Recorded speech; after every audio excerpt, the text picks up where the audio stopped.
welcome to the big British castle. It's time for Adam and Joe to broadcast on the radio. There'll be some music and some random talking in between, and then eventually the whole thing will just end. That's Folds with Olympic Airways. Good morning. This is Adam and Joe on BBC Six Music, only it's not because it's just Joe, because Adam, listeners, has failed to turn up. We're not sure where he is. We think he's somewhere in his car.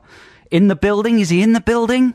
But he's got to get through the various portcullises here at the castle. He's got to get the permission from the yeomen and the beefeaters and the grenadiers that guard the castle and get up here into the studio. So we're hoping he's going to be here in time for the next record.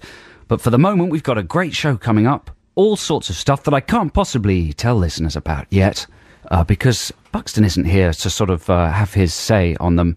So let's just go to the next record and keep our fingers crossed. Here is Echo and the Bunnymen with Bring on the Dancing Horses. It's Adam and Joe on BBC Six Music. That was Echo and the Bunnymen with Bring on the Dancing Horses. This is Joe presenting solo for the moment because Adam hasn't got here yet, and we've got bad news, listeners. He's been arrested on the way for having a big bushy beard.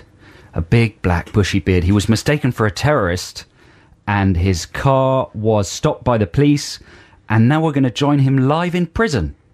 Hello, Adam. Hello. It's not a very good story, is it? No. That's all lies, listeners. Terrible BBC lies. Why would I be talking like that? He's here, it's fine. He got here. I'm fine. I wasn't arrested. What happened was I had to hire a car because I'm moving house at the moment. It's a very long process. I'm doing it in stages.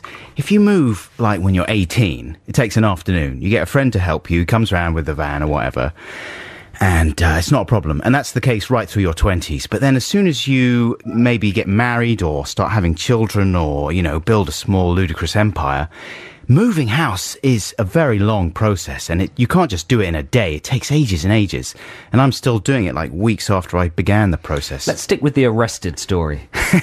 Do the prison voice again. Hello. So I had to hire a car this morning, right, to move a bit more stuff, and it was dangerous.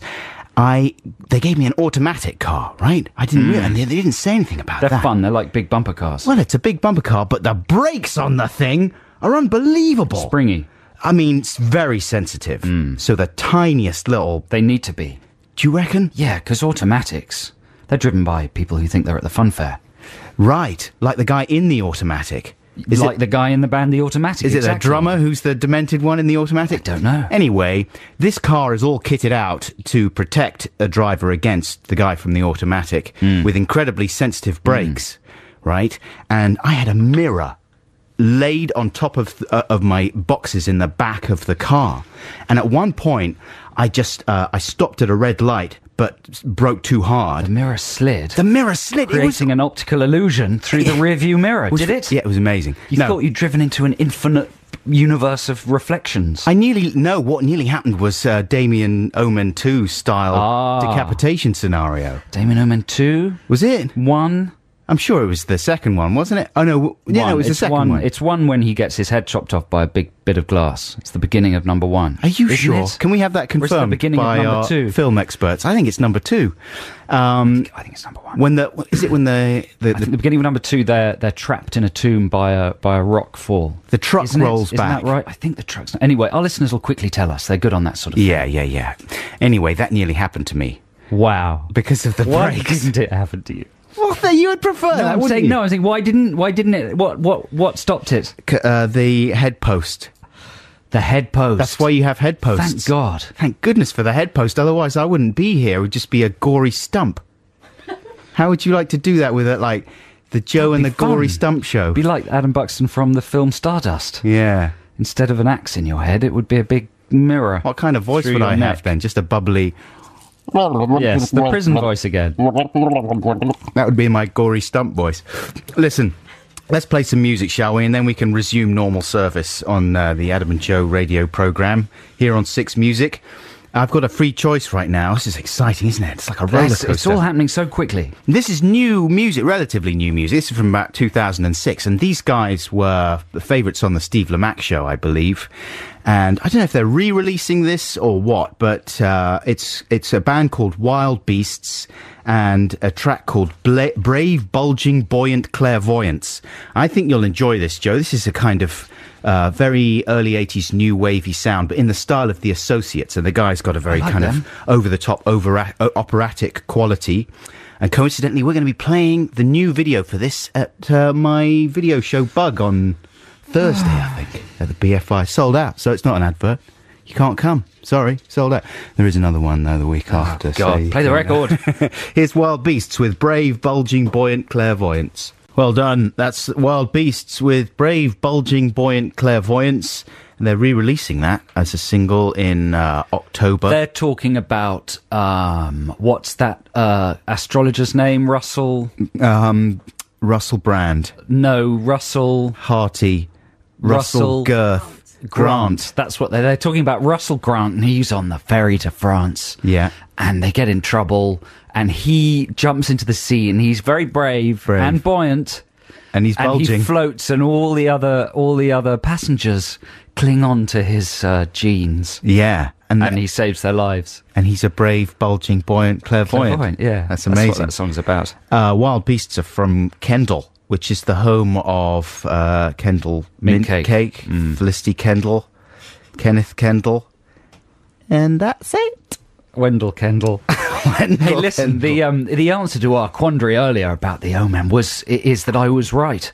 It is Omen 1 where it's David Warner gets his head chopped off. Yeah. Thanks to the 3 or 4 people that texted in about that. Nerd.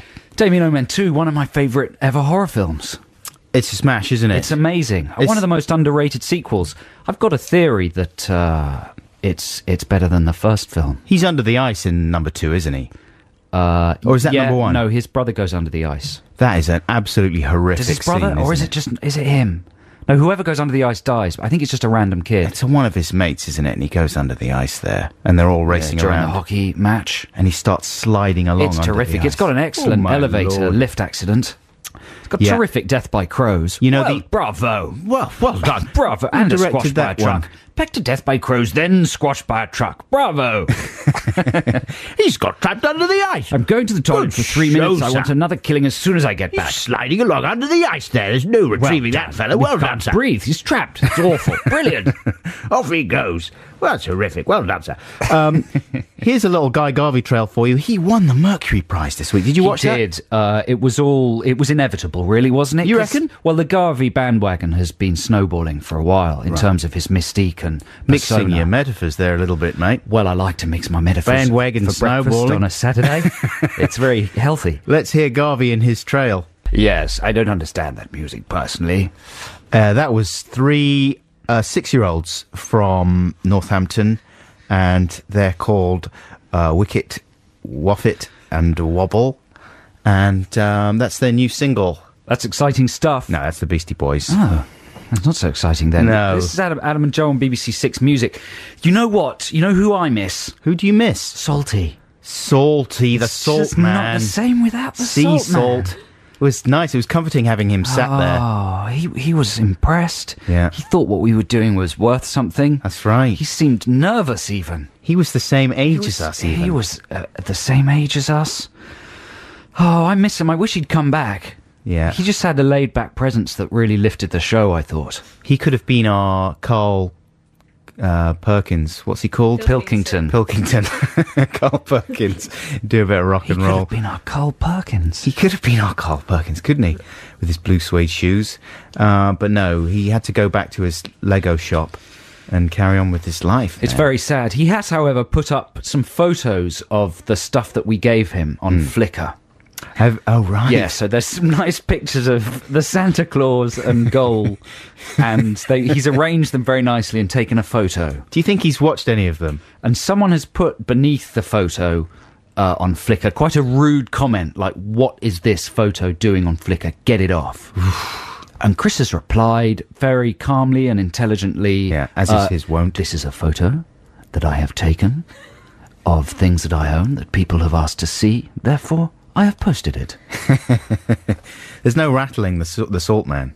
There's the salt, he is unrattleable. Yeah, like He's so firmly attached to the ground. Salty can't be shaken. No.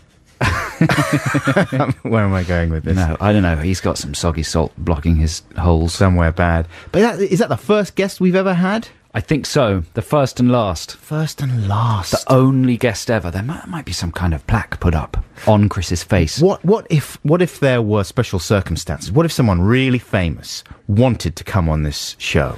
It would depend who they were. Right. We'd have to vet them. They'd have to fit certain criteria. Would we throw it open to the listeners?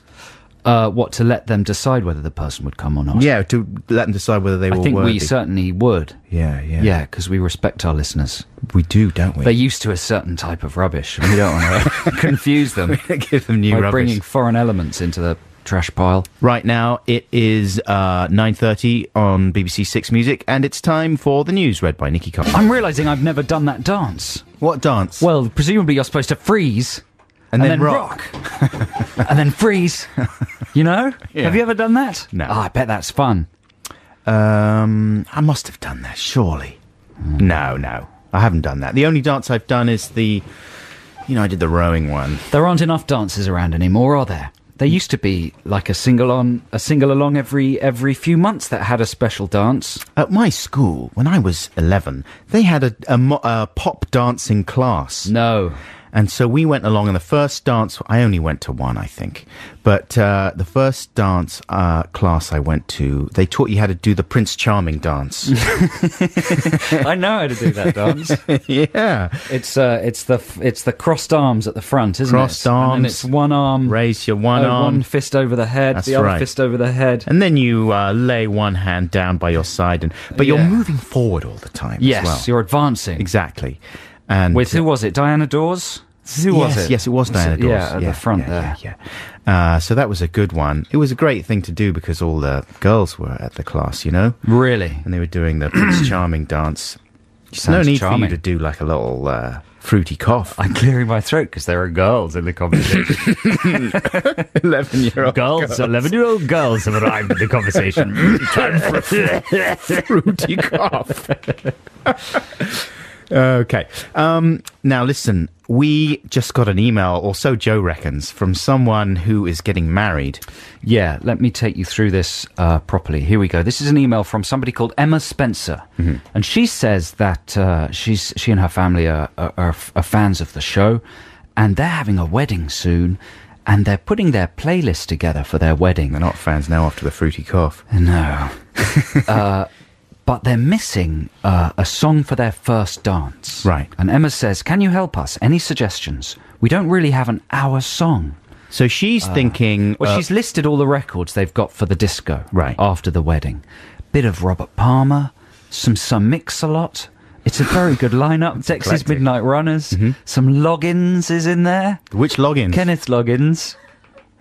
With Footloose. Well, there's only one Loggins, isn't it? It's not going to be Yeah. obscure Loggins, is it, for the It wedding? could be Rupert Loggins. But Ronnie he hasn't Loggins. secured a record deal. Yeah, but a yet. Loggins album track or something. Christina Aguilera and Friends with Lady Marmalade. All that kind of thing. Yeah. Don't please her. Oh, I think I'm it's a gonna do it again. brilliant... weddings, all bets are off. What's wrong with the original? You don't need Aguilera. Oh, you do. There's warbling and it's sexy for the kids. Oh, please. So she's thinking maybe we could suggest like a real song, but we were thinking... We were thinking Emma...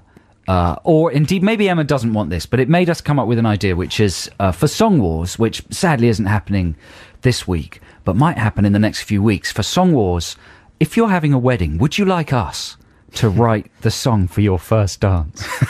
So this is the deal. If you want us to write the first dance song for your wedding, email us. Emma, I'm afraid you're going to have to email again because we don't want to foist this on you. Mm-hmm. Because we'd like the person who agrees to this to enter into a binding, solemnly sworn contractual oath. Yeah, much like the marriage vow itself. Yeah, that they promise to play the winning song at their wedding and dance to it as their first dance. And we're going to need video evidence sent to us. We might even send Saltman out there.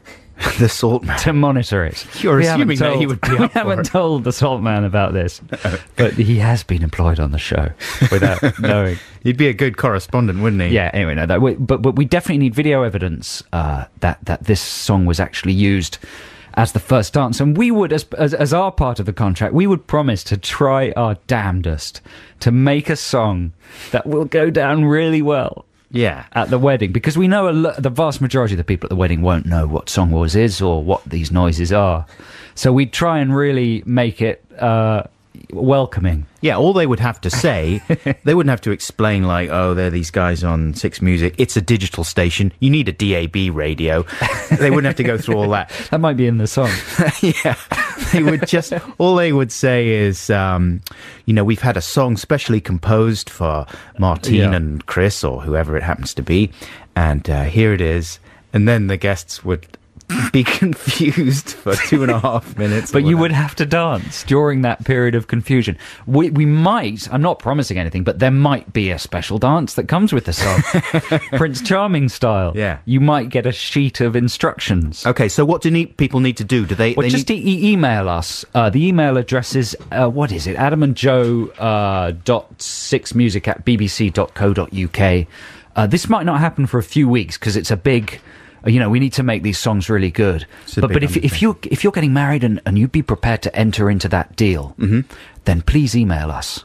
Yeah, and let us know salient facts. We would need facts about you and your spouse to construct the song. Yes, information, so it can be personalised. Yeah, exactly. Yeah. And what about Emma Spencer, who sent in this email? And that's sort of what she's hinting at. And we also need the date of the wedding as well. Yep, absolutely. It needs to be not immediately, right? It needs to be in a couple of months. Want an invitation? Not really. Well, no. Let's wait till the details come through. Yeah. We'll see what it's going to be like. I don't really need an invitation. Really? No, I don't really want... What if the Sultan of Brunei or Steve Jones? That's different. Well, exactly. Then, that is totally I'm just saying, don't hedge your... Well, no, do hedge your bets. Hedge your bets. Hedge the bets. I'm going to start hedging. Pop the bets in the hedge. I didn't even think about Does that. Emma Spencer have special dibs, though? Because she's sent in this email with this idea on it. Does she get... What if she just emails back and says, well, that's what I was saying. How dare you take my idea? Well, that's and fine. Then throw it open we to the just other need some listeners? facts in that case, Emma. And but then there's no point in anyone else asking. Yeah, but if we're gonna look through the other entrants, we'll put Emma at the top of the pile. Right. So she will have a special extra edge. She's got, but it might be overpowered by other emails, especially if they're from Steve Jones, and he's gonna fly us or the Sultan of Brunei. Yeah, both of them. Like if Steve Jones was marrying the Sultan of Brunei, it's possible. Wow. That is a wedding that I would like to go to. Now, here is a little slice of... Hey, speaking of... This is the last Shadow Puppets, right? Did you watch the Mercury Music Prize last night? Bits of it. Bits of it. I watched the opening sequence. It was a montage of hobnobbing at tables. And there was a tiny little clip of Alex Turner kissing... what's her name? Chung. It made me so angry. They looked in each other's eyes and then she just kissed him on the lips. It just made me furious. He's a good-looking, tall, very talented man. I wouldn't worry about it. I'm taller than him. No one's taller than me. He's very tall. Is he? Yeah. I know what you mean, because at first when I found out they were going out, I thought, that's outrageous. Just because he's in a band. Spotty. He's a little spotty weasel man. He's not, though. She should be going out with me. I saw him at Glastonbury. He's not a spotty weasel man. Alexa Chung, what are you doing? What are you doing, Chung? He can't kiss. I'd kiss you.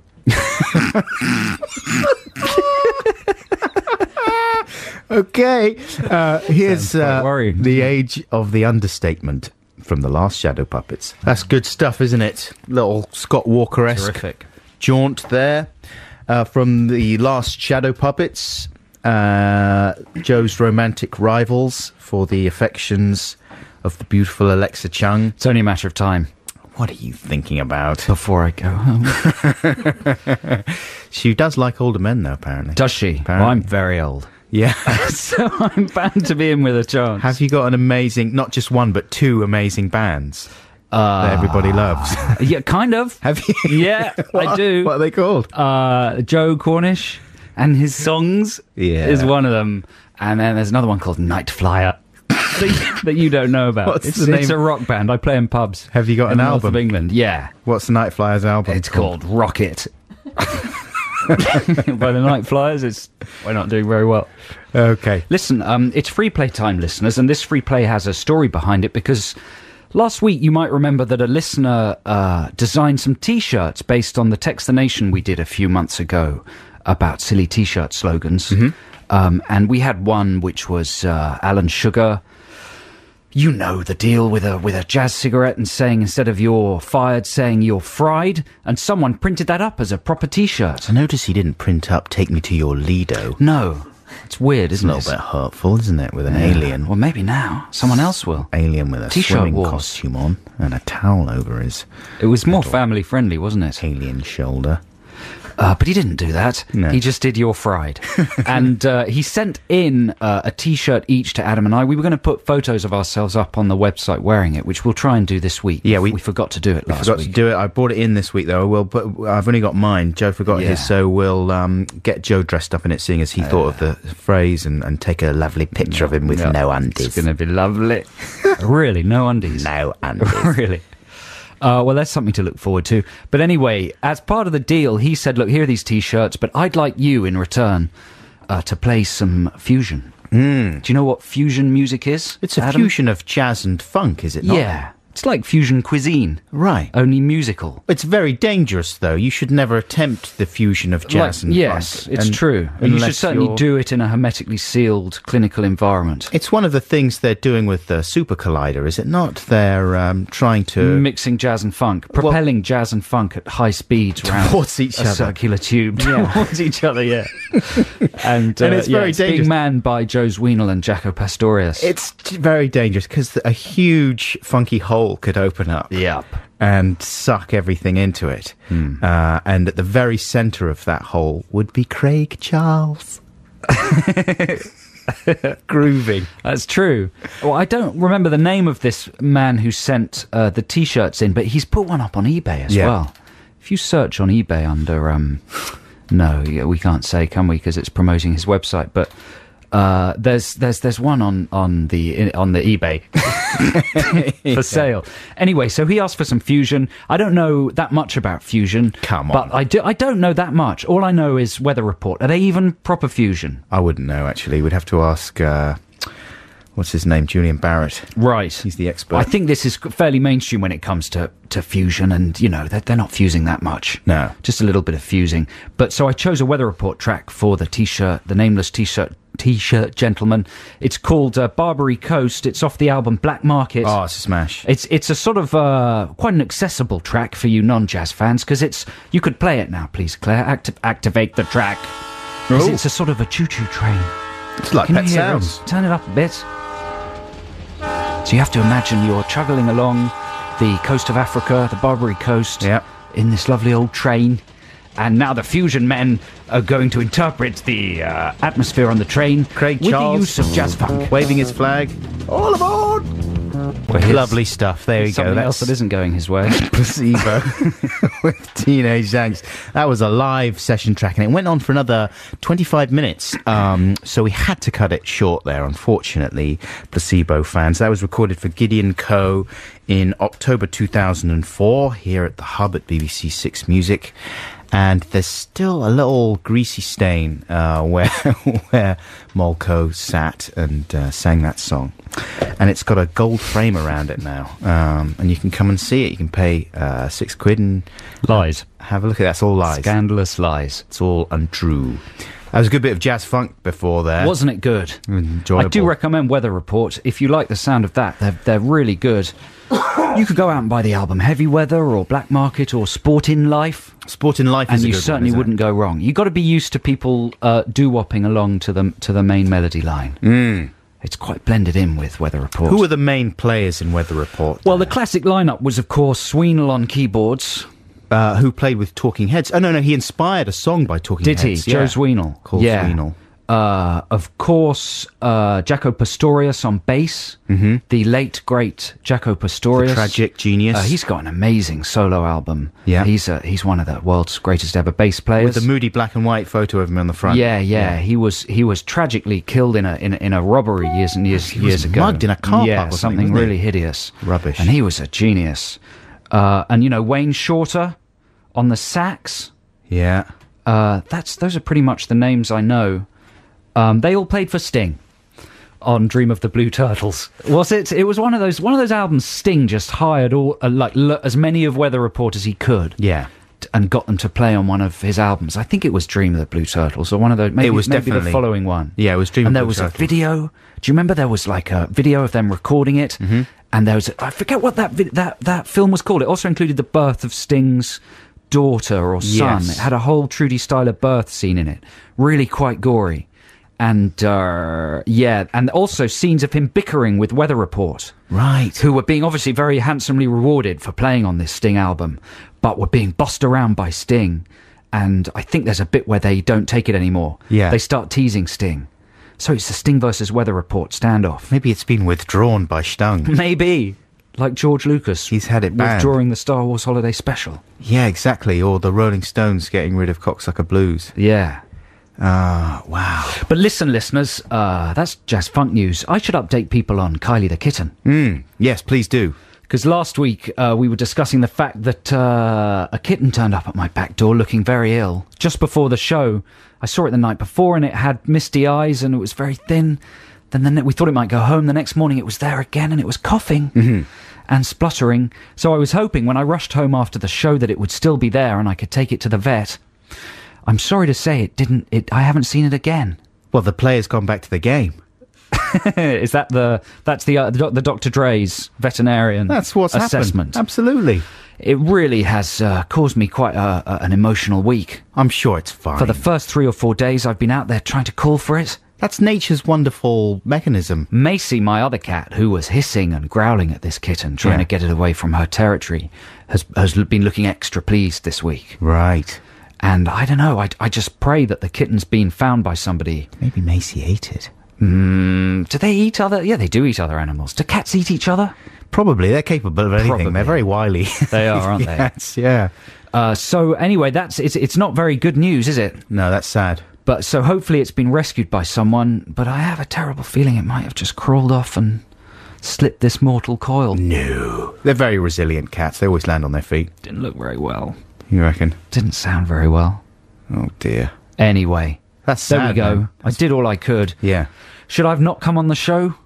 Should I have just not turned up on the show and saved the kitten instead? Today. Last week, you mean? What I'm saying is I might have, sacrificed the life of a kitten for the sake of last Saturday's show, and my question is, was it worth it? Oh, yeah, yeah. You think this show's worth more than the life of a kitten? It was a good show. Why are you wearing one furry slipper on your left foot? What do you mean? Nothing. Okay.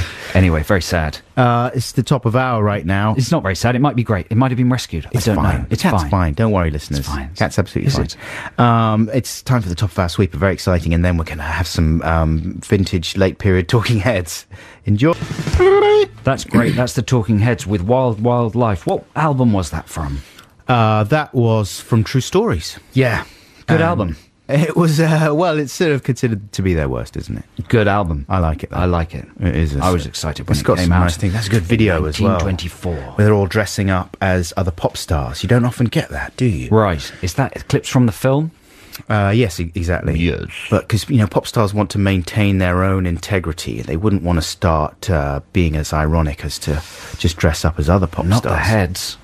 But the heads didn't care. That's their stock in They trade. love to throw caution to the wind. Their new Brian Eno and David Byrne's new album is out, and it's good, man. It's really nice. It's a tune fest. It's not exactly as experimental as Bush of Ghosts, which of course was the seminal collaboration between the two, but still, it's very enjoyable stuff. This is Adam and John here on BBC Six Music. We care about music, yeah. We care about it. Is that a big? Is that like a crime? Yeah? We love to talk about it. We love to play it. Love to think about it. I'm going to think about it right now. Here's a jingle. I'm thinking about some obscure German prog. Quick jingle. Text the nation. Text the nation. What if I don't want to? Text the nation. But I'm using email. Is that a problem? It doesn't matter, text. Can I just say, Yeah. before we get into Text the Nation, Yeah. while I remember, nice email from Jez Simmons. And text from Jez Simmons reminding us that, and he wrote a book, I think, called Encyclopedia of Dead Rock Stars, and he reminded us that Jaco Pastorius was not just killed by a mugger, but a bouncer who was refusing him entry into a club. What a way to go. That is grotesque, Ridiculous. isn't it? Thanks for your text there, Jez. Cheers, Jez. Now, Text the Nation this week. Yes. Now, we've had a couple of emails in which conveniently feed into the idea of Text the Nation. Here is one from Hugh Overend. It says, one question I would very much like answered is this. On a previous podcast from years gone by, I remember Joe saying that the film Revolver was hyped as being Guy Ritchie back to his brilliant best.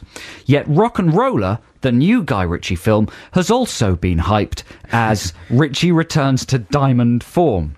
Does this indicate that his diamond form is greater than his brilliant best, or does nothing top his brilliant best? Or have they just reused the same quote? So that's one Rock and Roller request, and I noticed that as well. Mm-hmm. Both films have been Ritchie back to his best. Well, which can only mean that he was so sort of incapable before that it's amazing that not only has he done one reasonably coherent film. Actually, Revolver wasn't even reasonably coherent. Oh, is that the one you were referring to as reasonably coherent? Well, that's the first one that's back to his brilliant best, isn't it? Right. Well done, because Swept Away, which was the one before that, it was as if he was just incapable of anything. I mean, that's a nadir not just for Ritchie, but for the whole of the film industry. For the world. A global nadir for Madonna, the film industry, just for humanity as a whole. Yeah, but it is a thing that happens, isn't it? It's like when an artist of any stature troughs so dramatically, everything they do thereafter is then a return to form. A return to form. Yeah, but the lower they trough, the more return to forms they can have. That's right. Because with Ritchie, we just assume it's going to be a stinker. All they have to do is turn up and everyone's like, oh, it's a return to form. He's walking again. Brilliant. Is he holding down his food? Well done. That happens with Bowie and R.E.M. a lot. Right. You know, it's always, it's a return to form. There's another email from Karen DeFranco, who says, why have there been no Guy Ritchie rock and roller based critiques?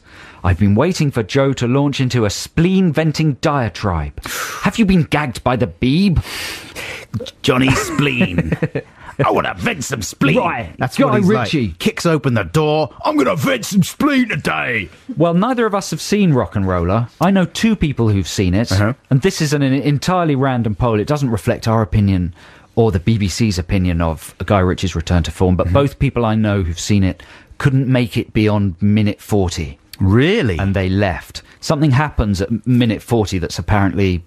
Either it's just, a snowballing misery, or something happens that makes you leave. The cinema. It goes on.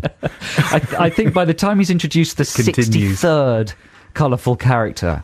Yes. Most people's brains just collapse. So anyway, to get to the point, Text the Nation this week is a request for you to invent new ideas for films for Guy Ritchie, new characters and plots. Right. So you can basically come up with any element, do you not think? Like, ideas that he can use in film. Yes, he's looking for ideas. Yeah. Now, don't make them new in any way, because remember, Ritchie likes to do the same kind of thing. He gets scared if he's out of the context of London gangland. So we're looking for Runyon-esque, colourful characters, right? And we're looking for snazzy titles, and we're looking for plots. They don't really have plots.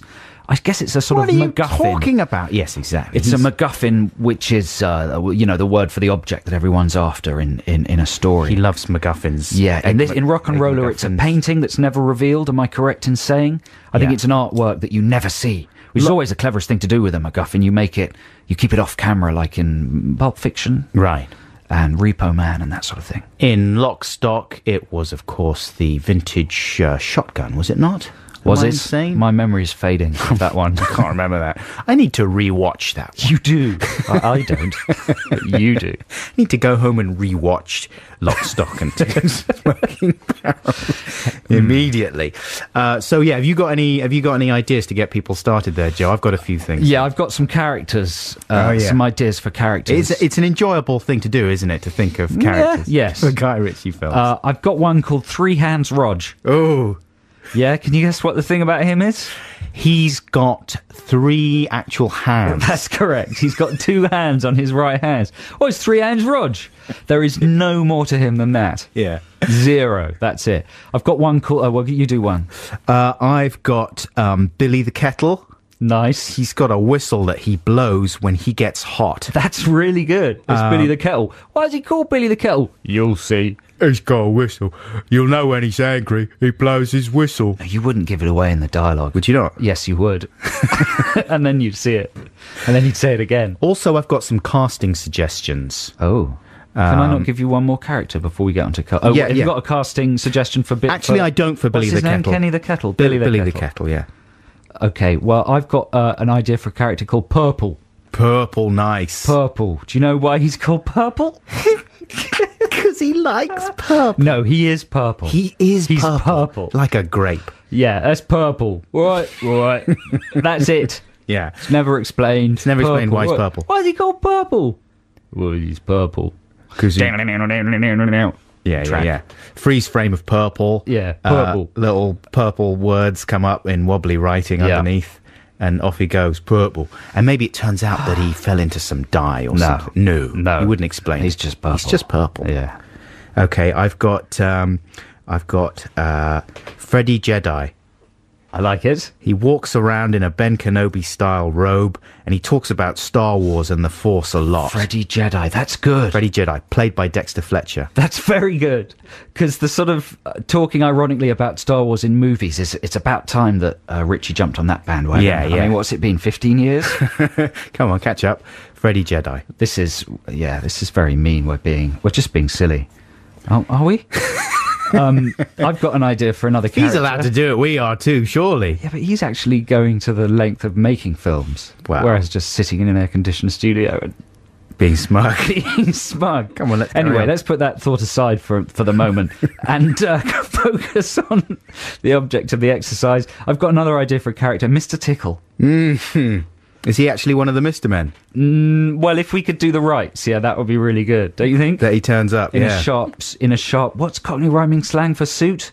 Whistle and stick. Jimmy Toot. Flute, that's right. Flute. And the deal with him is Mr. Tickle is he tickles people to death. Mm-hmm. Which would be quite horrific. Have you ever seen that in a film? Someone being tickled to death? Do you remember as a child when you used to get tickled and you would hyperventilate and think, oh my God, I'm going to suffocate? It's not pleasurable. It used to be quite... No, there is a line when tickling becomes horrible. Yeah. And that's, we're not encouraging children to do that. It's a very, very bad thing, but most people will remember that feeling. That's a good idea. Why not put that in a film? Very good idea. How about this? Point Out O'Reilly. He's an old... And they just call him Point Out. Point Out. Oh, Point Out. And he's an old Irish bloke and he keeps pointing things out to people. That's it. And he's played by Martin McDonagh from In Bruges. Ah, you love that film. I love that film. But he probably won't do it because he's a good actor. So, Patrick Kielty. Right. That would be good, interesting casting. Let's Point Out O'Reilly. Look at that thing over there. That's what he'd be like. And he'd wander around and he'd have a little trilby. It'd be a grotesque it's a cliche, stereotype. Caricature of an Irish person. Oh, look at that. Oh, it's got mud all over the tyres there. So, some strong ideas to get you started there, listeners. The text number... That's Point Out O'Reilly. He's always pointing things out. Is 64046. That's 64046. Text in your ideas. And we're not just looking for characters. In a second, we'll give you some ideas for some titles. Yeah. Snatch, Rock and Roller, Lock, Stock and Two Smoking Barrels. He's got an ear for a good title. Uh-huh. So we've got to see if we can provide him with a new one. Look at that sign. That's Point Out, isn't it? That's Point Out. I'm getting the hang of it. He's always pointing things out. So please get your texts coming in. Here's the Isley Brothers with That Lady. Can't do a good little waka waka. That's the Isley Brothers. Hang on, is this a fade out or are they just going to lose interest? They've been grooving for about 4 minutes now. I don't want to stop grooving unless we... They're starting again. They are never going to stop. They're grooving, incorrigible. That lady. Look at that lady. Let's Point Out. Let's Point Out. That was very good, wasn't it? Did you happen to see Stevie Wonder on Jonathan Ross's show last night? I tuned in at the end and I saw the spectacle of Jonathan on drums. Yeah. But thank God they appeared to have turned the sound down on his drums because he was bashing away fairly rhythmically, but it sounded as if he was doing a kind of amateur solo over the whole song. He looked a little bit self-conscious. He did, but they turned it down, which made the whole thing, made him look quite silly. It's fair enough, though, isn't it? I mean, what's he going to do? Refuse to play drums with Stevie Wonder? Did Stevie Wonder ask him to play the drums? Yeah, I think they'd set it up because Stevie Wonder gets his son, who's called something like Ken Willy Rish Wonder. or Ken, yeah. And he plays drums at Right. Stevie's shows, and he's only Right. like 12 or something. Really? But he's a bit more prodigious as far as the drums go. He's pretty good. So they got Jonathan on to play, but Stevie was, it was more or less like a Stevie Wonder special, that show last night, quite rightly, because he is a great entertainer. I mean, he sounds amazingly good. You know, he hasn't played like a gig for 10 years or something. He's been playing in London at the moment, hasn't he? Right. And he sounds brilliant, like it's Yeah. exactly like the record, which is what you want, really, from a massive artist, don't you reckon? Yeah. You go along, you want to see I want the songs to sound like they do on the record. You want the hits Yeah. sounding like you know them. And he delivers them unashamedly. There's no grudging kind of, oh, do I have to play Superstition? All right, here we go. He loves it, man. He's rightly proud of his canon, his magnificent canon. Look at my magnificent canon. That's not how he speaks. He's got a really lovely high voice, Stevie Wonder. And he was just rambling about, like, in the way that I am now, in fact, in a kind of nonsensical way, about having some dream where he was speaking to his mother. And it was a weird moment because Jonathan didn't quite know how to react. Do you know what I mean? Like, when someone just starts telling you something nutty, and the audience went quiet as well. Anyway. Like I'm doing now. Like everyone's doing now. This is Adam and Joe on BBC Six Music. Speaking of mothers, Yes. I was round at my mother's the other day, and we were having a talk about cycling. Your mother. My mother. Sounds rude, doesn't it? Does it? Not really. Not really, just the word mother. She was chatting to me and my brother about cycling and the dangers of cycling in London and that kind of thing. We're both keen cyclists, me and my brother. Is she worrying about you? No, she was mainly worrying that, are we behaving properly or are we observing the rules of the road and that kind of thing. She's quite a stickler for that. She doesn't appreciate, she hates cyclists is what it comes down to. She's one of these road users that absolutely loathes and takes any opportunity they can to abuse cyclists. And she told us this unbelievable story that out of the blue, she said, oh, it reminds me, quite a few years ago now, I was driving around London and I was at the lights, and this cyclist, well, he shot across the red light and just carried on going. And I couldn't believe it. I was like, well, was it one of those situations where it wasn't a junction? He was just going across a light. He wasn't endangering other, road users. So it's not the end of the world. It was one of those David Cameron style flautations of the road laws. She said, well, yes, I think it was. But still, I mean, these cyclists, when they jump across a red light, it makes me so furious. And I was like, why? What's the problem with you if it's not an actual danger to you or anyone else? She's like, well, because they just think they're so great, don't they? What did she do? She said, so I chased him in my car. And I got very close to him, and I deliberately swerved right up against him. I was like, you what? That's outrageous. She hit him. No, she didn't actually hit him. She said, no, I didn't hit him. I went very, very close to him, though, so he had to swerve, she said with delight. I was like, you're the worst person in the world, Ma. You are the kind of person that all cyclists hate and loathe, and the kind of person that makes cycling a misery sometimes, You know what? They're both in the wrong, of course. Right, of course, yeah. But I would say my ma was maybe slightly more in the wrong for actually going up and terrorising the guy. And then he chased after her, right? Because he was absolutely, furious, and she'd probably freaked him out. But she was unapologetic about it. And she said, so he chased me for quite some time, and eventually he caught up with me at the lights, and he called me a bitch or something, and waved his hand at me, and off he went. Waved his hand. He waved his hand, shook his That's the fist at me. rudest gesture of all. Yes, exactly. Shook his fist at me and slammed the bonnet of the car quite hard, and off he went. And then she said, and I felt like I'd quite won the day because I gave him a haughty look. It's like Hyacinth Bouquet. She doesn't really speak like that. But off he went, and I gave him quite a haughty look, so I felt I'd won the day. That's a little slice of my ma there. Oh, my gosh. She's frightening. So listen, if you see my ma anywhere and you're on a bike, do observe the rules of the road, because she may well mow you down in her car. It's terrifying. It is terrifying, isn't it? Let's have... Oh, now this is This is a free choice right now, and I've played this track on this show before, but I'm going to play it again because it was requested by the son of a good friend of mine. So, Jesse, hope you enjoy this one. This is Spoon with Don't Make Me a Target. That's Spoon. From their excellent album, Ga Ga Ga Ga Ga. That's Don't Make Me a Target. This is Adam and Joe on BBC Six Music. It's just gone 10:30 and time for the news. Very good stuff. That's Sex on Fire. My lordy. Wow. That's the way the Kings of Leon do it. And they were chatting to Steve Lamacq, maybe about that and other things. You can hear the show again by going to BBC iPlayer. I always say, well, you can go on to the BBC website and do listen again. You can still do that, right? But the iPlayer is another option. It's all about the iPlayer. So many options. So many. Peppermint flavour, orange flavour. Delightful.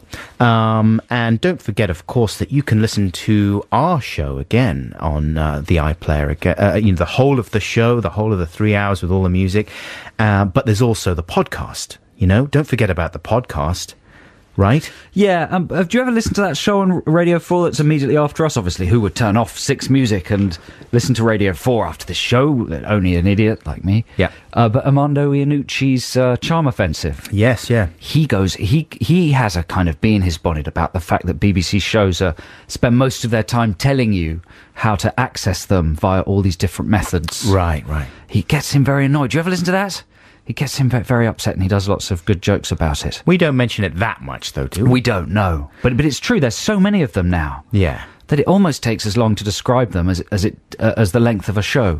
Well, you need Almost. to... now they've got rid of competitions, you need some... It's true, some sort of blurble. Waffle to fill up the programmes, don't you? So listen again, the podcast. Yeah, the podcast. But, the podcast features a lot of exciting new little nuggets. That's true. You got a whole new There intro. were extra stings by the Salt Man. Extra stings by the Salty last week. There's brand new stings this week as well that I've created. In fact, I've brought in a sting for you. No. Yeah, very excited about this sting. I created it last night. It's like a cross between a sting and a song from an amazing album. A stong. Yeah, do you want to hear it? Yes, I do want to hear it. It's all about us. Here we go. We're just a couple of guys talking to each other. We've been friends since we were young. I am like your brother, and you are like my sister, a shy and scaredy girl, pale and thin and trembling and frightened of the world. But don't worry, little sister, I'll take care of you. I will laugh at your jokes, I'll help you to the loo. We'll get together once a week and broadcast our conversations, and it will be quite similar to other radio stations, but slightly sloppier. Well, that's such a mixture of of factual information, things that are true and that connect to reality, and then things that don't. Now, I saw you sigh wearily when the reference to helping you to the loo came up. No, I just... there were images in my head that I'd rather weren't there. That's all. You've made me see things that I can't unsee. It's like a little mission statement there, and we could play it I was thinking that we could play it on this show, like maybe every quarter of an hour, just to remind people, what we do here. That's a good idea. But no, the truth is you brought that in because that's one you're thinking of not using, right? Yeah, I was thinking of maybe... I think it's good. Yeah. I do think, though, it deserves a retort. Well, yeah, that's a good idea. Because I don't like being characterised as shy and scaredy girl. As a girl. What's wrong? There's nothing wrong with girls. Pale and thin and trembling and frightened of the world. I'm quite pale. I'm not as thin as I used to be. I am quite frightened of the world. Yeah, well, there you go. It's half fair. And I do need help in the toilet. A lot of help. So listen, let's move on. Let's segue to Collins. Now, last week we were talking about playing some Phil Collins, listeners. And this has set off a flurry. When I say flurry, I mean 3 emails about Phil Collins. Alistair Bryce says, I was particularly excited to discover Joe's love of certain elements of one Phil Collins album. My hope is that you stay true to your words and play some on the next show. I love Phil, says Ali Bryce. Mm-hmm. That's a pro Phil. Another email says, this is from James White Aldworth. Mm-hmm. Phil Collins. Is that a threat?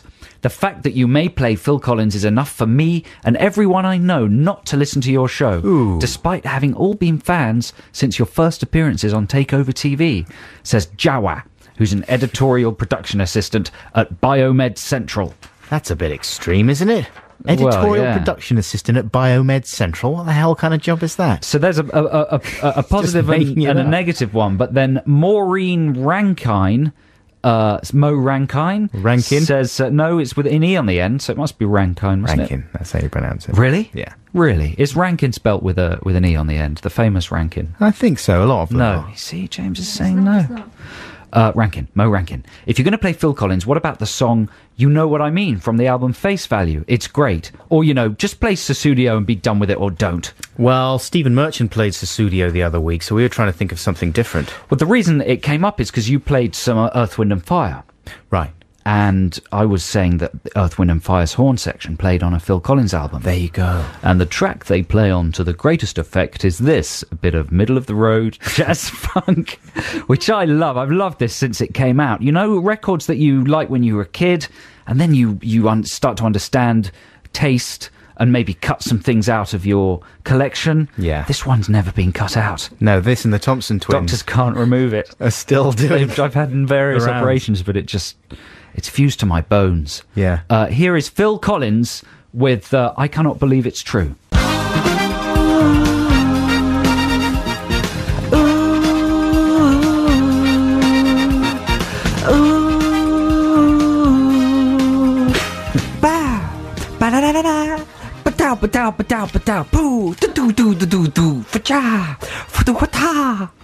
Very nice. Do you think, what, I haven't dared look at the texts since that came on. I've kept the screen on the email screen because I'm assuming there's been, it's probably just disinterest. A barrage. But there may have been a barrage of rude emails saying, get this off. Or do you think someone so. you think anyone might have liked that apart from me? Definitely, I enjoyed that. I thought that was good, and that lasted. That was about 3 or 4 hours, 13 minutes, and it felt like only. If you enjoyed that, if there was anyone who knows that song and really enjoyed hearing it, do get in touch. Yeah, that was good, man. That was enjoyable. Oh, it's great. There's punchy stuff. I'd forgotten about that one as well. He's very good. He's playing the drums on there as well, of course. You're supposed to bring in Mama. I think we might have Mama. We might be able to dig it out of the vaults a bit later on. I don't know if we can make it through the whole of Mama, because that really does. Can't we just play it now? Because we should focus all this, Collins. You reckon? Shouldn't we? I mean, if we spread it across the show, then people are just going to put off the whole thing. Really? Focus Collins. You need a license to focus that much Collins. To play more than one Collins in any 1 hour period. Let's leave it for the moment then. We'll come back to it. I think Claire's called it up there. Has she? Yeah. Go on then. Should we have a little cheeky listen? Oh, it's a strong This is much more serious. It's not as funky. It's political. It's a political rhythm. Genesis, not just Collins on his own. So he's got the whole... It's the war drums. Listen to that. That is a statement of intent, isn't Electronic shriek of pain. I used to love this song, man. Monks. There's monks. Scary, deserted monks. Warehouse, chains hanging from Here the come ceiling. the future monks. Listen to this now. They worship a god we do not understand. That's the news. The future monks are receiving the news from the planet Zog. This is good, man. Is it? Yeah. Which bit? This is exactly what music will be like in the future. Shh. But I can hardly wait and to touch and to feel you, mama. Oh, I just can't Do some of your noises. away. In the heat and the steady noises. It's the wrong noise. Do the mama noise. There we go. That's more like it. That comes later. We want to skip to that bit, don't we? That's the coda. You got to wait for ages for that bit. Can we fast forward? Here come the drums, Can't the serious fast drums. Wait for it. No, they didn't come. No, it takes ages. When does it drop? Probably after the next chorus. Because now he's like, it was all minor plateauish. chords before, but now it's getting a bit more major. He's a master. He's a genius. Do you think this is him in control of this song? What about Gabriel? Gabriel wasn't around at this point, you Wasn't lunatic. he? No, he was off doing his own thing on Windham Hill or wherever he was. Really? Yeah. What was the song that he did?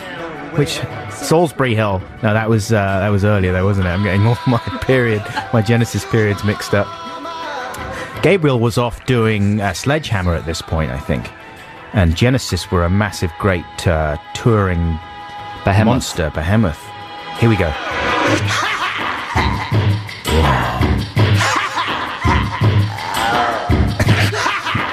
It's like Lord of the Rings.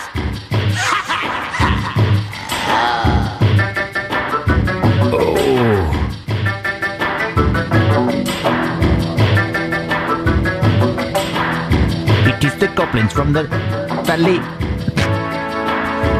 Nice synth pad. Are we going to listen to all of this?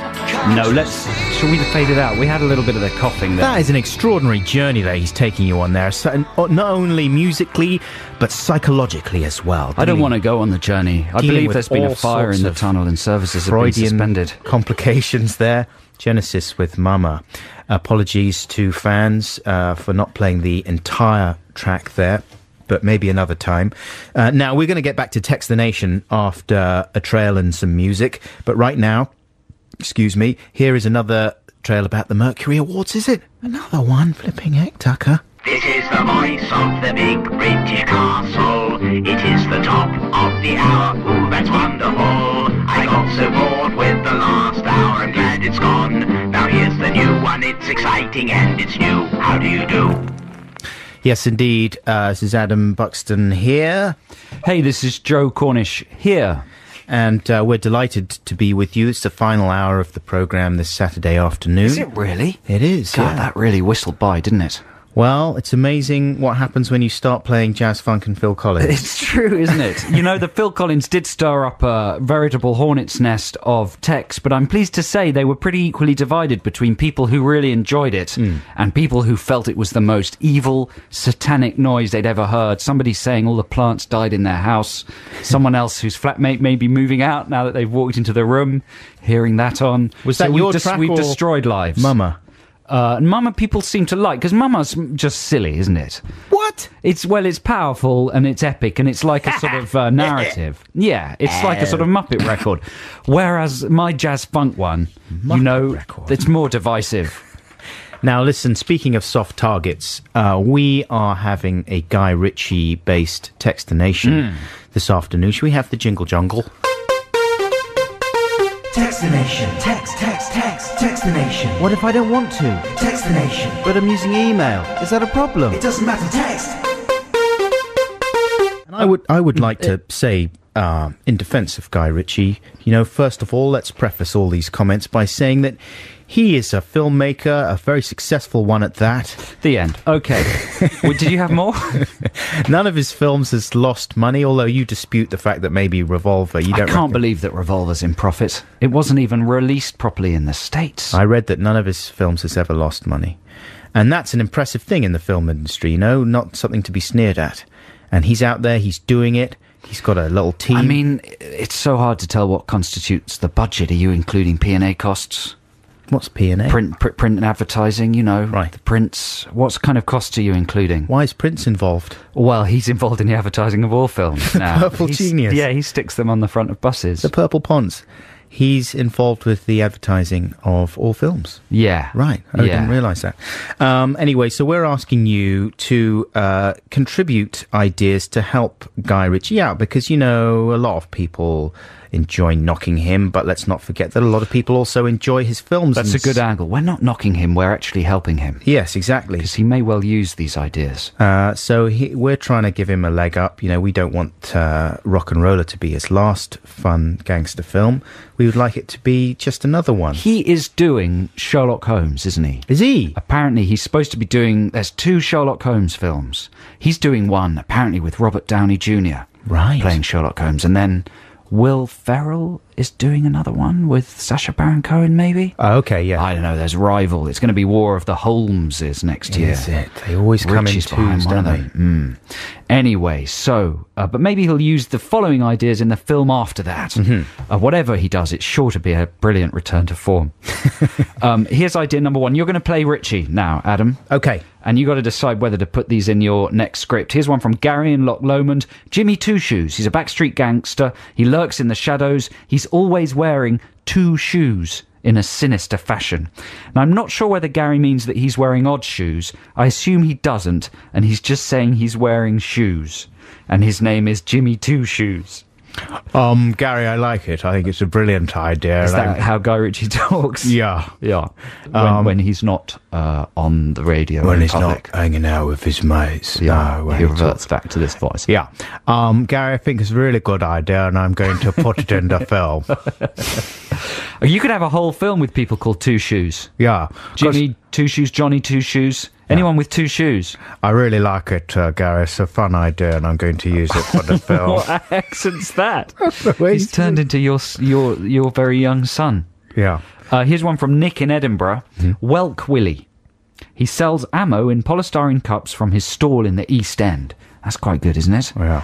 At the climax of the film, the stall gets caught in the crossfire, sending a deadly shower of bullets and mollusks down the street. I think it's a really good idea. Who's that from? Nick from Edinburgh. I really like it, Nick. I'm going to use it in the film. In the film. Yes. I've got an idea for a character. Can I tell you I'm this not one? interested in your ideas. It's about the listeners' ideas. All right. For a film, No, I didn't know for a character. Another go on. idea. Yentob. like Alan. Right. He believes he's Alan Yentob. Right. And he pretends that he's filming everything for an arts program. That's good. He thinks he's making Imagine. And here's the thing: the casting coup played by Alan Yentob. No. Yeah. But it's not actually Alan Yentob. The character is not actually Alan Right. Yentob, but it's played by Alan Yentob. Right. Because he likes to mix it up with the postmodern every now and again, Guy Ritchie, doesn't he? I think it's a really good idea. Come on, let's have another idea. Okay, here's one from an anonymous texter. Film character, Trev Four Wheels, played by Bob Hoskins or Terry Venables. All he says is, get in the motor, when doing bank jobs or other naff heists. There's Four Wheels. I really like Trev it. Four Wheels. It's a very good idea. Get in the motor! Get in the motor. You'd And- have to have ways to spin that line. Like he'd be trying to refill his lawnmower with oil, and it would be spilling. Get in the motor! Right. So he's talking to the oil. Exactly. So sometimes it's more serious than others. Sometimes it's a trivial thing, like he's gardening. Other times it's more important to actually get it in the motor. You just got to have a spin on the line. Yeah, I really like it. It's going Yeah. to go in the film. I think Yeah. it's a good idea. Good. Here's another one from Ollie in Battersea. Jimmy the Sweep, played by Dick Van Dyke. Is he still around? He's quite old, but he's still with us, is he? Yeah, man, he's got his Doctor series on in the There you States. go. Dick Van Dyke, who in the guise of a chimney sweep kills people. Nice. The film would be called Soot and would become a West End spin-off. I like it. I think it's a really good idea. Jimmy the Sweep is good because he could pop out of chimney places. What do you call them? Fireplaces. Yeah. Suddenly. Mm-hmm. And then kill. And then, exactly, with his guns blazing. Have we got any He ideas? probably wouldn't have guns. He'd probably use his thing that he sticks up the chimneys. His brush. Yeah. His bristly brush. You can imagine the rest. And, oof, up the chimney. Have you got any ideas for titles there? You know, I did have some last night, but I've forgotten them. But I'll try and think of some new ones. Here's some ideas I thought of. These are just for titles. I haven't Yeah. got necessarily plots attached to them yet. Maximum Boschwallop. I like it. Maximum Boschwallop. Yeah. Richie, back to his brilliant best. Yeah. Bosch Wallop. Maximum Bosch Wallop. How about this? Shut it, shoot it, boot it and toot it. I like that a lot. Yeah? Take me through it again. Shut it, shoot it, boot it and toot it. Shut it, shoot it, boot it, toot it. Yeah. I like because it. it's all like little references to sort of drugs and shooting. Yes, it and, is. How about this one? Bob the Snob and the Clobber Job. Don't know about that one, Not actually. so good, is it? It's more like a children's thing.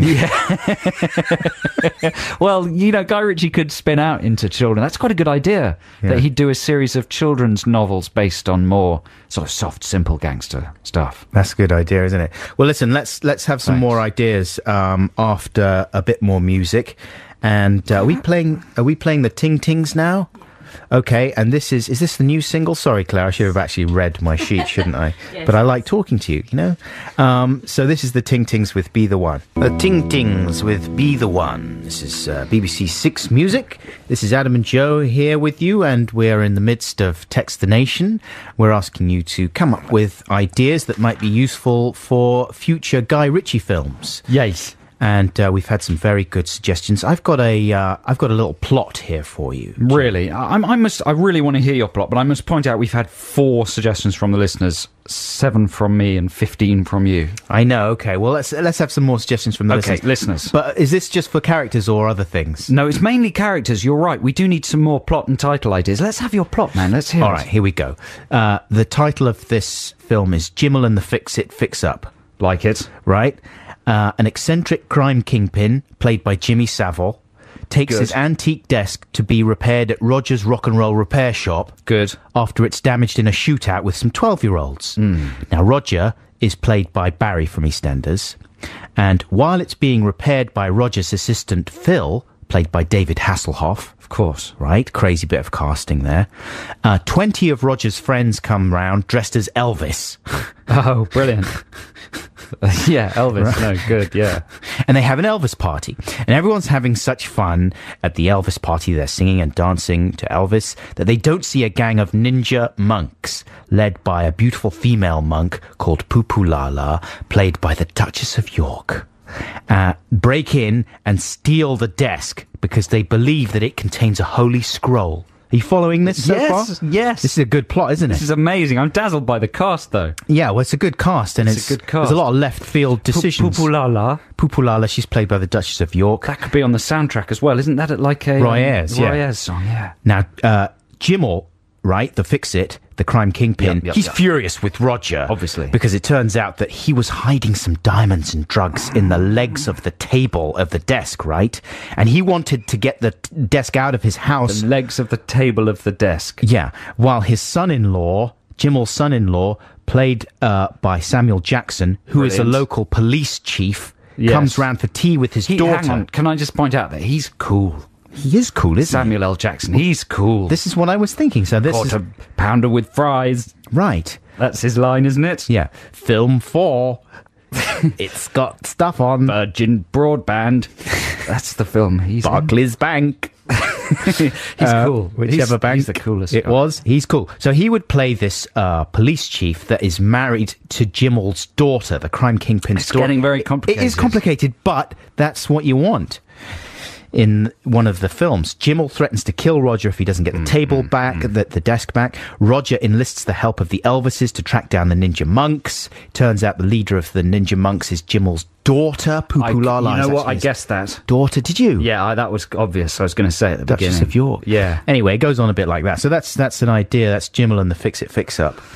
It's very complicated. Do you want to hear a little introductory monologue? Here we go, look. All right. This chirpy fella's known as Roger the Table. Why? Because he tried to once. As I recall, it was a snooker table, and take it from me, it was the closest he ever came to a hole-in-one. To say he quite likes furniture is a little bit like saying Swept Away was quite a bad film. That's an in-joke. Yeah. This is Roger's repair shop, and over there, that's Phil, but everyone calls him Phil the Hole. Why? Because if he sees so much as a crack in a wall, he gets out his putty and starts filling it. He's got a girlfriend called Polly, but that's another story. Blah, blah, blah. That's good. Yeah. Yeah, you're And then- very good at that. Thank you. There'd be some music underneath. You know? We should really go and see Rock and Roller. Some Scar. What do you mean? Go and see it. Yeah. Well, that's an outrageous suggestion.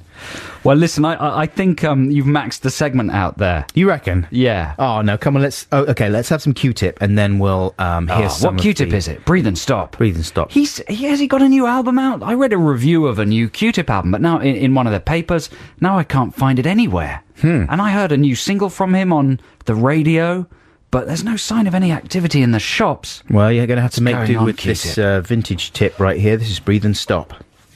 Q-Tip with Breathe and Stop. I think the deal with his album is that there was an unreleased album called Open that he did a few years ago that wasn't released, that's kind of slightly more experimental, jazzy guitar stuff, and that has been released by some peculiar label. Right. It's worth getting. It is quite odd. It's not his usual stuff. Oh, you've heard it then, yeah. Yes, but there is some new stuff in the works, I think. Yeah. A new album coming up, so that's exciting for me at least. Q-Tip there. Amazing. Now, we should do a little bit of fact-checking here on the Adam and Joe show here on BBC Six Music. We like to get one or two things wrong One or two. to keep you on your toes, as some of you 6 know. or 8. More facts are emerging about Jaco Pastorius's tragic passing, the bassist from Weather Report there, and also recorded solo quite a lot. And apparently, it's true that he was killed after an assault by a bouncer, but Dave Sayer has emailed to add that, sadly, Pistorius himself was an alcoholic, apparently, and probably started the fight himself. That's conjecture, though, isn't it? That is conjecture coming from Dave Sayer. We're not quite sure what the reality is there. But he also points out that, now he's saying that no one from Weather Report is on the Sting album, which is Bring on the Night. I was saying that some of Weather Report Wynton played for Marsalis and all that lot. Well, not the ones that played on Black Market, but Omar Hakim is on there. Right. And I think didn't he play on Sporting Life? I think he's played with Weather Report. Now you're asking. But He nicked a few JBs, didn't he? Possibly. Stung? But anyway, the film's called Bring on the Night, the film with Sting, with Trudy Styler giving birth and Sting having arguments with brilliant jazz musicians who he's kind of bribed to play with him. Bradford Marsalis and Kenny Kirkland are on Bring on the Night as well. But I'm sure there's someone from Weather Report on there.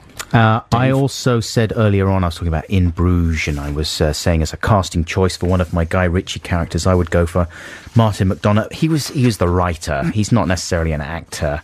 He was the writer of In Bruges, talented playwright. The actor I was thinking of was... I've forgotten his name again. Who? Brendan Gleeson? Brendan Gleeson, Yeah. thank you very much, yeah. Who also popped up as Mad Eye Moody in the Harry Potter films. Yes. Your favourite franchise. With the swivelly eye.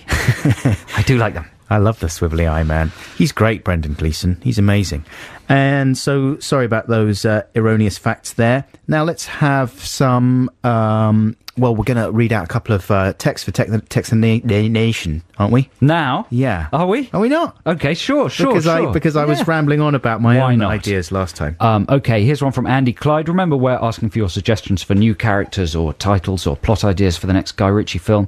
Andy Clyde suggests a character called Texter. Texter. He never speaks. He only ever sends SMS messages to communicate. I like it. It's a really good idea. I think we're going to have it in the film. Very contemporary. Also, that's a better idea for Dexter Fletcher. Right. Yeah. He could play both parts. Dexter Fletcher. He could be a kind of Eddie Murphy kind of character who plays multiple parts in Ritchie films Right. using prosthetics. I wonder if he's in Rock and Roller. I'd be sad if he must wasn't. be. He must be. Alex Cottrell sends an email suggesting a character called Voiceover Vince, a massive, obese, bald cockney who stands just off shot, narrating the action as it happens. The problem is he gets killed halfway through, which causes the film to break down into the normal level of confusion normally demonstrated by Mr. Ritchie's films. Voiceover Vince, is that good? That sounds a bit like that Will Ferrell film. I like it. Stranger Than Fiction. It's postmodern. I like it. It's Yeah. going to go into film. Thank you very much, Good. Ali. Here's another one from Nick Jones. He's got an idea for a character called Sausage Pete. He's an older cockney with slightly fat fingers, nothing else at all. He says, Nick Jones. Right. Yeah. Sausage... What is... Sausage Pete. Sausage Pete. I think it's a really good idea. I'm going to put it in the film. Yeah. Okay. Here's a good one. This is good from Sepp in Manchester. The Yank. And that's a name for an American character. Right. Probably played by Steve Buscemi. And he's very out of place in London's East End. Has he even got one of those in, like, Snatch? Is there someone called the Yank? I mean, that Possibly. sounds... That ever since John Wayne made that film Brannigan. Right. Where he comes to London. Did you ever see that? Yeah. And Danny Cannon did a similar thing in the film Young Americans, didn't he, with Fish Harvey out of Keitel? water, innit? Yeah. Love it. Yeah, but that's no reason why Ritchie wouldn't do it. I think it's a really good idea. I'm going to put the Yank in for the next film. Thanks. One more. This is from Mark by text. Guy Ritchie character 101. He's a safecracker who only talks in binary code. Brilliant. That's good, isn't it? They've got some characters in Star Trek The Next Generation who only talk in binary code. I forget what they're called, but I think it's a really good idea. One more. This is a really good one. It's an anonymous text, but a character called the Flutist, a musician who stabs people with a flute. When they're dying, he plays a tune to them. Now, I think that guy's Mr. Trick or Lady, because I think if you this is horrible, I'm not suggesting you do this, but in a film, Yeah. if you attacked someone with a flute and it penetrated their neck, Exactly. then as they were dying, The it dying would play gasps. a tune, and the killer would do a sick dance. La, la, la, la, boop, boop, boop. An insane jig. People love that kind of thing. They The do. more horrible, the better. I think it's a really good idea. I'm going to put it in the film. Now, here's a free play for you after this little Sean Keaveney trail. And this I'd like to dedicate to my mother. It's a bit of Neil Diamond that you'll be hearing in a second. And I'd like to play it by way of an apology for bad-mouthing her about being an insane sort of car killer. and a threat to bicyclists. She's not. She's a lovely woman. And Forever in Blue Jeans, one of Neil Will she be Diamond's- listening today? Does she listen to the Yeah, show? she likes the show. She started listening. Hey. Neil Diamond, Forever in Blue Jeans is one of her favourite songs, one of mine too. So I hope you enjoy it after this Keaveney Trail. We appear to have gone somewhat Radio 2 on your ass, ladies and gentlemen. Sorry about that, but in a very good way, I think. You know, I dare you to not have enjoyed that bit of Neil Diamond there with Forever in Blue Jeans. This is Adam and Joe here on BBC Six Music. It's just gone 11:30. Time now for the news. Oh, that's an absolute smash, isn't it? Yes. That's a shouting classic. Monkey Wrench by the Foo Fighters. The most desirable man in rock, Dave Grohl. I'll have a slice, please. Thank you. I've just been checking the emails. I hadn't looked at them for a while, and we've got a huge amount about Phil Collins. Right. It's provoked a thunderstorm. This is what happens. Of emails, and it is really quite divided, isn't it? Down the middle, lots of people really liking the sound of the Collins, but people really violently taking against him. I didn't think he'd divide people still. Well, I thought he's- maybe people would have, got over that kind of division, or that kind of divisive thinking. For some people, for maybe lazy thinkers, he's a byword for mediocrity. Well, there's the famous fact that, of course, he's beloved by hip-hoppers Right. and the urban music community. There's a whole album of covers of Phil Collins tracks done by very respected R&B artists. So, He's had more than his fair share of hits. I think maybe he does himself a disservice by being so geezerish, you know what I mean? Right. Like, you wouldn't want him to take himself more seriously. I don't know what the best way to go is. If I was advising there are Phil... pop stars that take themselves a lot more seriously than Phil. Oh, definitely. That's what I'm I saying. tell you, his problem is he's just not in the public eye anymore. He's not standing up for himself. Where's the sequel to Buster? Yeah. Where are his comic relief appearances? He used to be part of the fabric of British life, didn't he? Always turning up on Swap Shop and BBC things all the time. Well, he's got his own personal life to take care of. His has. daughter was getting married. I saw some pictures in Really? one of my wife's mags the other day of Collins looking proud and happy and healthy. So, he's, things are going well in Collinsville. Well, we're sorry if it shocked you, the playing of Collins, listeners, but... you've got to be in it for the long haul if you listen to this show, right? Take the rough with the smooth. There's a lot of rough. Yeah, exactly. Anyway, theatre news. Adam, you love the theatre. I absolutely adore the theatre. When was the last time you went to the theatre, seeing as you love it so much? Oh, actually, I went sort of relatively recently with my son to see the theatre production of Tintin. Oh, there you go. That was 2 years ago. That's relatively recently, Yeah. isn't it? 2 years. Before that, 15 I went to years. the theatre last night. Ooh. Yes, I went Now, to the... you do love the theatre, because you were seeing Speed the Plough or whatever Yeah, it was. I did see that one. I like it if it's got a star or amazing stagecraft. Who did you I see don't like last? plays that are just talking in drawing rooms. So you went to see Wicked at the Apollo Victoria. I went to see Sue Pollard. Did you? In Razzle Dazzle. No, I made that up. Oh. No, I went to the National Theatre. Have you heard of the National Theatre? Yes, I have. On the South Bank. It's a wonderful place because it kind of sucks all the posh people out of London, or all the solidly middle-class people. Big posh I couldn't sponge. see a single non-white face there. Really? Seriously, I looked around in the audience before the lights went down. I saw 2 non-white people Yeah. in the whole auditorium. I'm not saying that's a good thing in How any did way. they get in? That's a bad thing. But it's interesting that it does siphon off a very kind of middle-class section of society, is the point I'm making. Well, it just happens to appeal to that section of society. Yeah, so much so that I was sat down in my seat. I was seeing this play, The War Horse, which is incredible. Oh, yeah. And I guarantee you'd love it if you went to see it. It's Got an amazing. amazing puppet in it, It's hasn't got it? amazing puppetry. Yeah. But I was sitting down, various posh, bumbling, middle-class people were sitting down around me, and a man had a middle-aged man with white hair had almost a little tumble on the stairs. So he had to hold on to the banister to steady himself. And he said, "Oh, Crivens." Nice. Yes. I haven't heard that word used in public ever before, I think. No. But that speaks of the crowd the National Theatre attracts, doesn't it? Someone using Crivens? Absolutely. That should come back. Criminy. Criminy Jicket. It was an amazing play, though. It's a sort of classic horsey tale, a bit like the Black Stallion. Set in the First World War or the Second World War? Yeah, the First World War. It's a little foal that gets bought by a hard-up farmer, and his son sort of brings the foal up. and then it gets sequestered for the army and ends up being a horse in the First World War. You know, or it's like that Bresson film, Oh Hazard Balthazar, yeah? Oh, I love it. About the donkey. A movie about an animal that goes through various groups of humans, and you get little portraits of the humans, and some of them are evil, some of them are nice, but the animal remains aloof and kind of noble through whatever rubbish the humans put them through. Yes, It's a bit like that, but the horses are done with amazing sort of wooden maquette puppets. Is that the right word? I don't Maquette? know. A maquette is like a little model. Yeah, they're like a kind of framework model operated by 3 people, and it's like, Marionette. It's a marionette is a puppet puppet. with strings. Yeah. They're more like maquettes, I think. Everything all right? Okay. And anyway, it's amazing, and I recommend you see it. They're operated by 3 people, these horses. Yeah. And they're operating the ears and the eyes and the precise reaction to everything on the stage at all time. And are they just wearing black, like they're standing next to it and operating it, or are they beneath the stage? They're dressed like, the brilliant thing is they're dressed like animal hands. Do you know what I mean? Like in flat caps and like farm hands. But they never take their eyes off the puppet, so it looks as if they're handling a real animal. Right. It looks as if they're just coaxing this real animal through a performance. So real is their operating of the puppet. It's amazing. Wow. I nearly had an emotional breakdown about 2 minutes in. Crivens. When the foal came out, I so nearly cried my breasts off. Yeah.